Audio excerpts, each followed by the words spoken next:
In fact তিনি হয়তো জানেন না যখন বল করার সময় অ্যাকচুয়ালি কত বলে কত রান লাগে বা কি ইকুয়েশন, এইটার একটা দীর্ঘস্থায়ী ইম্প্যাক্ট পড়লো। বাংলাদেশও কিন্তু নিষিদ্ধ না। মুস্তাফিজুর রহমান তার আসলে কোনো হেলদোল আমরা দেখতে পাচ্ছি না। একদমই তাই, কেমন এত খুবই কুল অদ্ভুত। কিভাবে সম্ভব? এবং ওই দিনেই তিনি তার বেস্ট পারফরমেন্সটা Right, করেছেন হ্যাঁ, date over, BPL A. But probably আমার কাছে মনে হয়েছে যে বোধহয় তো তার ভেতরে কিছু না কিছু কাজ করেছে, হাজার হলেও মানুষ তো। এবং মুস্তাফিজকে আমরা জানি যে তিনি একেবারে সোশ্যাল মিডিয়া দেখেন না, কোনো কিছু নিয়ে ভাবেন না। ইনফ্যাক্ট তিনি হয়তো জানেন না যখন বল করার সময় অ্যাকচুয়ালি কত বলে কত রান লাগে বা কি ইকুয়েশন, এগুলোর ব্যাপারে তিনি খুব একটা কনসিয়াস থাকেন না।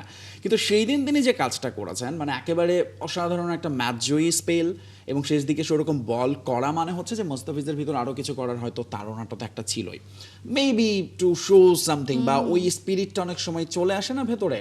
সে ধরুন নর্মালি 132-তে বল করে, সেদিন হয়তো সে 139-এ চলে গিয়েছে।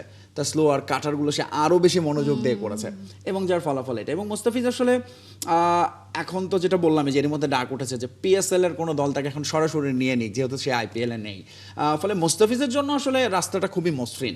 কিন্তু ওভারঅল যেটা হলো যে এইটার একটা দীর্ঘস্থায়ী ইম্প্যাক্ট পড়লো। ধরুন পাকিস্তান কিন্তু সেই 2008-এর পর প্রথম সিজনের পর আর আইপিএলে যায় না, কিন্তু তারা কিন্তু নিষিদ্ধ না। সেম মনে হচ্ছে যে বাংলাদেশও কিন্তু নিষিদ্ধ না, কিন্তু আপনি দেখেন গতবার নিলামে কাউকে নেয় নাই, এবার তারা মুস্তাফিজকে এত দাম দিয়ে নিয়েছে এবং তাকে খেলছে না। আগামীবার তার মানে কি হবে তাহলে আইপিএলে? We don't know.